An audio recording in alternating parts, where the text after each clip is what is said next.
Jeffrey says he was the first to express interest in reviewing the Asylum of Satan. Is this true? Yes, it's true. Yeah, but I called reviewer dibs. I don't even know what that means. And if I don't know what it means, I guarantee you the courts don't know what it means. Dibs didn't mean anything in grade school when little Johnny Campbell called dibs on playing Hungry Hungry Hippos after I had already told Miss Mossman that I wanted to play. And you know what happened then? I punched little Johnny Campbell in the face and I took that Hungry Hungry Hippos game because dibs doesn't mean shit!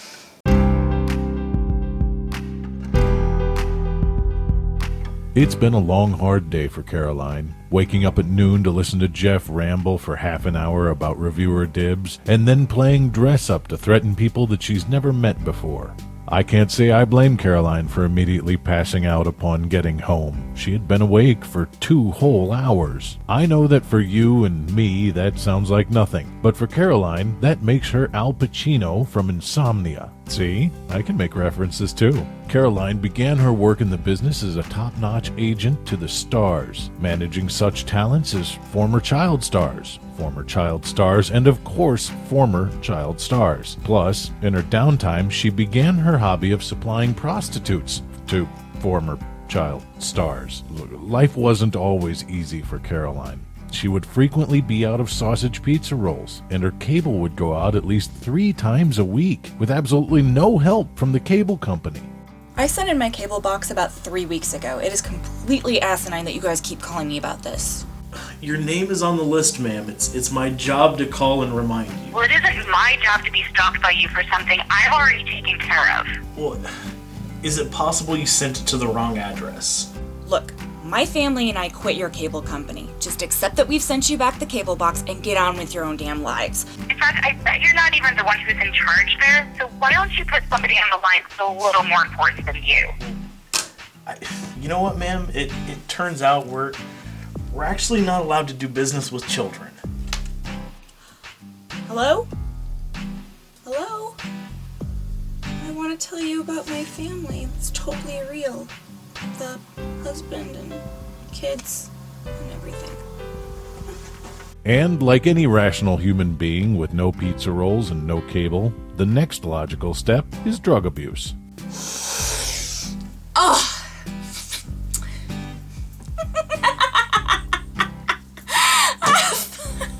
Alright, so far, we've had two movies about fucking Garfield. 2 shitty movies about Garfield. And we haven't had anything, not live action, not animated, nothing dedicated to Power Pig. I mean, every week, some new superhero movie gets shat out by the major studios. And the one that I've been waiting for, the one we've all been waiting for, the one that I have posters for on my wall, just fucking nothing. It's just another shining example of how the Jew media won't let us have our bacon. And you know what? I think it's because they don't think that people go to a movie starring something they don't think will be fuckable. But I'm here to tell you, there are people out there who find Power Pig very, very fuckable. Oh my god, when this guy's right, he's right. Oh, fuck. I feel like I've tried everything else in life. I mean, I don't like the inevitable hangovers that come with binge drinking. And yet I do like the crash that comes with black tar heroin. I just feel I can serve my clients better if they know I never sleep. Plus, with a 24-hour work schedule, I can work on my cardio while sprinting to the crack house.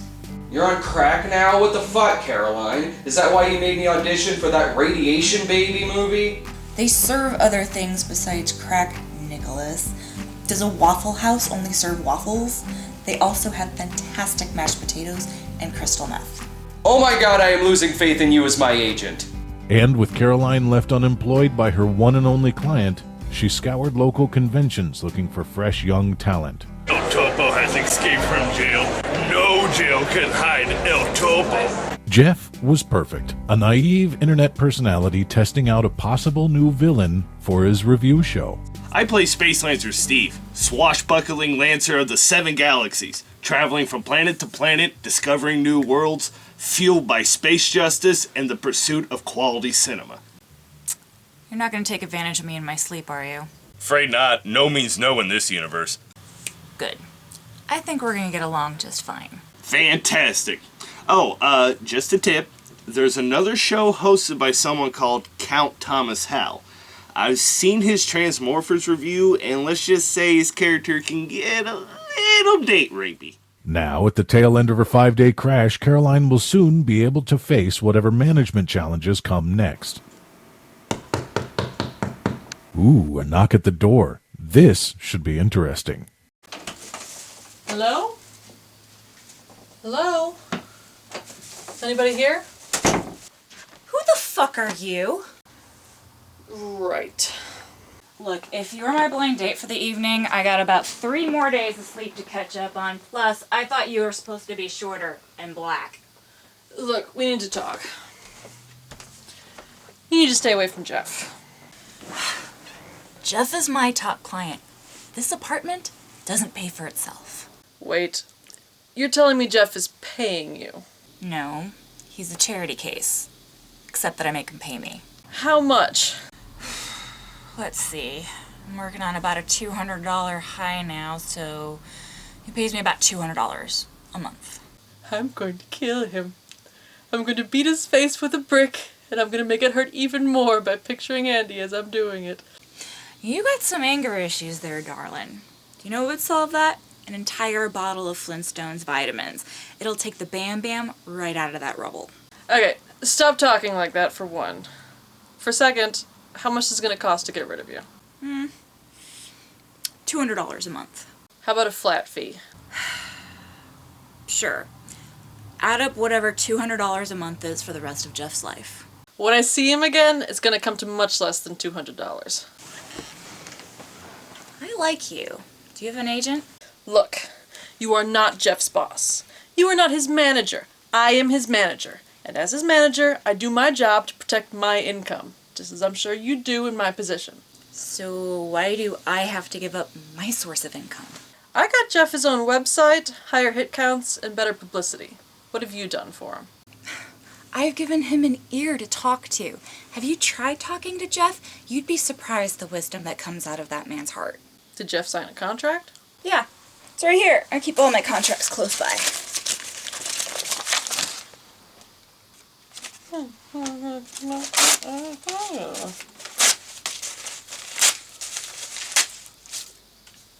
Hey, lucky for you, that was my only copy.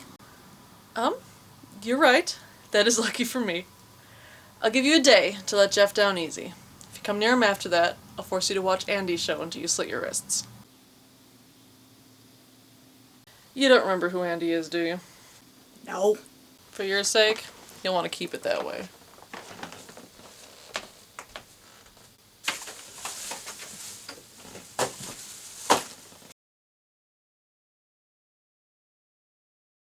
With the fear of God put in her, Caroline made a quick trip to a local Presbyterian church to rejuvenate her faith, before meeting up with Jeff in a public place to let him down easily.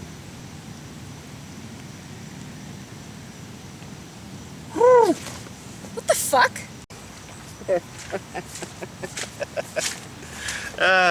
It's for an episode of my show. What do you think? A planet where pigeons evolved from man. Thinking about reviewing Lost in Space. Look, Jeff, this isn't working out. Oh. Well, what do you mean it's not working out? I could handle a chicken mask, but a pigeon mask, frankly, it's a little too Bert and Ernie for me, and I think I'm above managing Muppets. But I have a chicken mask right here. Their leader is Chick Norris. Oh, I'm more of a Van Damme girl. Sorry. Well, you know I take requests. I got an episode coming up on sudden death. It has Van Damme in it, and he fights someone in a bird costume. God damn it, the more I hear about your show, the more I fucking love it. I'm like that show Community. The stupider it gets, the smarter the audience feels. You've become too hard of a sell, baby. Hollywood ran out of uses for chicken long ago after Rockadoodle. They tried again with Chicken Run, but it was far too late in the game. What about Chicken Little? I'm running a business here, and no one is interested in a man who wears tinfoil on his head or masks. I'm sorry. I'll give you $500 a month. $500? Yeah, I'll sell off Andy's Laserdisc collection. Since getting his fan base, he's become more artistic and refuses to watch anything not in HD. Jeff, that's tempting, but,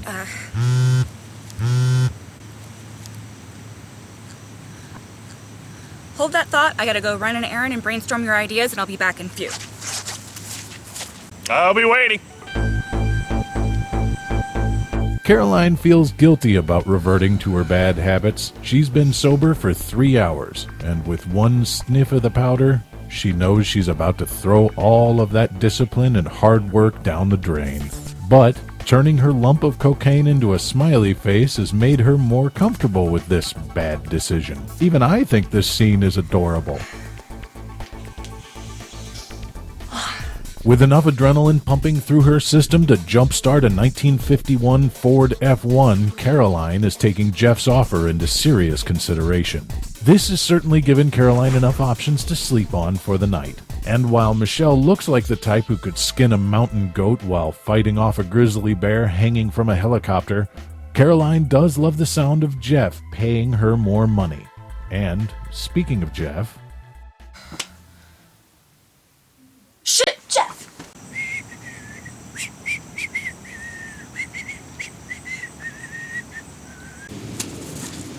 Okay, I thought about what you said. And? And... Look, Jeff, I was asked to stop taking money from you. And frankly, I probably should. Who asked you to stop? Hang on, I have to take this. Hello? No, I paid rent last week. I thought I had more in my account. Yeah, I can write you another check. Yeah, I'm sorry. So, who asked you to stop taking my money? Your friend Andy. That hornswoggling turd? No. See, it's not like that. I can't take extra money from you. We can still keep our $200 a month deal, but your friend Andy wants in on the business. I don't know, Caroline. I have to see Andy every day, and to be honest, I kind of like hanging it over his head that I have an agent. Okay, if it makes you feel any better, I'll charge him extra and only do half the work. You'll still be my top priority, and you can hold it over his head that you're getting all of the book deals, radio spots, auditions, while he's getting zilch. Well, Andy is my friend, but as the more talented one, I can see how I can get the most offers and have to pay significantly less. This is true. And if you think about it, it's a fantastic way to motivate my good friend Andy into coming up with better puns for his show. I guess. I don't know. I haven't seen a show. It's alright. Let's just keep this between us, okay? And don't mention me to that scary lady. In fact, don't mention me at all. It's like I don't even exist. I'll talk to your friend Andy. Do we have a deal? Deal! You know, it feels good having a deal that's exactly the same as the old one. I feel a lot has been accomplished today.